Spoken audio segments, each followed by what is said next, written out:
ಉಡುಪಿ ನಗರದಾದ್ಯಂತ ನಡೆದ ಬ್ಯಾನರ್ ತೆರವು ಕಾರ್ಯಾಚರಣೆ ನಗರಸಭೆ ಸಾಮಾನ್ಯ ಸಭೆಯಲ್ಲೂ ಸದ್ದು ಮಾಡಿದೆ. ಹಿಂದೂ ಸಮಾಜೋತ್ಸವದ ಬ್ಯಾನರ್ ತೆರವು ಮಾಡಿರುವ ಬಗ್ಗೆ ಬಿಜೆಪಿಯ ನಗರಸಭೆ ಸದಸ್ಯರುಗಳು ಪೌರಾಯುಕ್ತ ರಾಯಪ್ಪ ವಿರುದ್ಧ ಮುಗಿಬೆದ್ದಿದ್ದಾರೆ. ಕೆಲಕಾಲ ವಾದ ಪ್ರತಿವಾದ ನಡೆದ ನಂತರ ಪೌರಾಯುಕ್ತ ಹತಾಶೆಯ ಮಾತುಗಳನ್ನಾಡಿದ್ದಾರೆ. ಸರ್ಕಾರಿ ಸಮಯದಲ್ಲೇ ಕೆಲಸ ಮಾಡ್ತೇನೆ, ಬ್ಯಾನರ್ ಮುಟ್ಟುವುದಿಲ್ಲ. ಕಾನೂನು ಬಾಹಿರ ಕೆಲಸ ಕಣ್ಣೆದುರು ನಡೆಯುತ್ತಿದ್ರೂ ಅಲ್ಲಿಗೆ ಹೋಗಲ್ಲ. ಖಂಡಿತ ಒಂದೇ ತಿಂಗಳಿನಲ್ಲಿ ನಾನು ಇಲ್ಲಿಂದ ಹೋಗ್ತೇನೆ ಎಂದಿದ್ದಾರೆ. ಇದಕ್ಕೆ ಉತ್ತರ ನೀಡಿದ ಶಾಸಕ ಯಶವಂತ್ ಸುವರ್ಣ, ಸಾಮಾನ್ಯ ಸಭೆಯಲ್ಲಿ ಹೀಗೆಲ್ಲ ಮಾತನಾಡಬೇಡಿ. ನಿಮ್ಮ ಹಿರಿಯ ಅಧಿಕಾರಿಗಳ ಮುಂದೆ ನಿಮ್ಮ ಅಭಿಪ್ರಾಯ ವ್ಯಕ್ತಪಡಿಸಿ.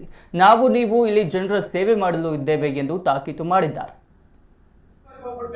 ನಮಗೆ ಆಗತ್ತಿಲ್ಲ, ಯಾಕಂದ್ರೆ ಬೆಳಿಗ್ಗೆ ಯಾಕೆ ಬರ್ಬೇಕು 5 ಗಂಟೆಗೆಲ್ಲ 10ವರೆಗೆ ಬರ್ತೀವಿ, ಆಫೀಸ್ ಟೈಮಲ್ಲಿ ಕೆಲಸ ಮಾಡ್ತೀವಿ, 5ವರೆಗೆ ಹೊರಡ್ತೀವಿ. ನಾವು ಇನ್ನು ಯಾವ ಬ್ಯಾನರ್ ಮುಟ್ಟಲ್ಲ, ಯಾವ್ದು ಇಲ್ಲೀಗಲ್ ಮಾಡಿದ್ರು ನಾವು ನೋಡುದಿಲ್ಲ. ನಮ್ಮ ಕಣ್ಣಿಗೆ ಈ ಬ್ಯಾನರ್ಗಳೆಲ್ಲ ಕಟ್ಟಾರೆ, ಅನಾಧಿಕೃತ ಬ್ಯಾನರ್ಗಳು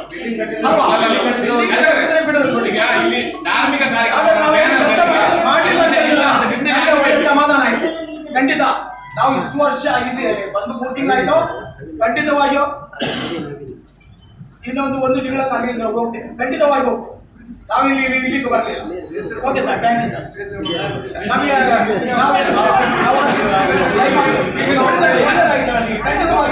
ಒಳ್ಳೆ ಅನುಭವ ಆಗಿದೆ. ಅಲ್ಲ, ಖಂಡಿತವಾಗಿ ಮಾತಾಡ್ತೇನೆ.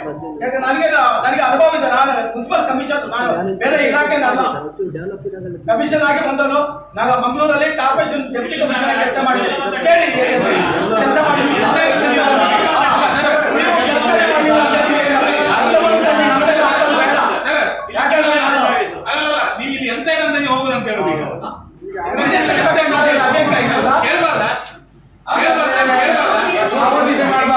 ಪೊಲೀಸ್ ಇಲಾಖೆ ಯಾಕೆ ಕೊಟ್ಟಿದ್ದಾರೆ?